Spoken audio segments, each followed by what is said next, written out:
Azizlar, Sha'bon oyida Baroat kecha bordi. Baroat kecha Sha'bon oyining 15-kechasiga to'g'ri keladi.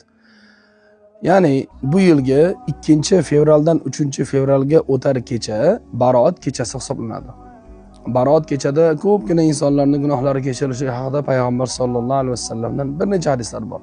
Xosatan Alloh taolo shu kechada barcha bandalarning gunohlarini kechiradi. Illo mushrik bo'lgan yoki qalbida husumati bor inson bundan mustasno. Bunday insonlarning gunohi kechirilmay turadi. Baroat kecha ulug' kecha, Sha'bon oyining 15-kechasi.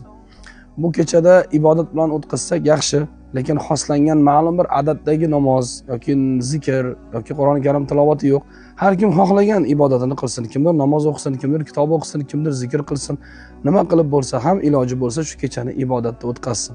Xosatan kana tabi'un min ahli Sham, Shomlik bo'lgan, ya'ni Shom diyoridan bo'lgan tobiinlar bu kechani nima ibodatda o'tkazishar ekan. Ya'ni Allohga qurbat hosil qilish ma'nosida. Bu kecha shunday ulug' kechaki, musulmonlarning qiblasi Baytul Maqdisdan Ka'ba-i Muazzamaga o'zgargan kecha mana shu kecha bo'ladi. Ya'ni Baroat kechasida, Sha'bon oyining 15-kecha Baroat kechasida qibla o'zgargan.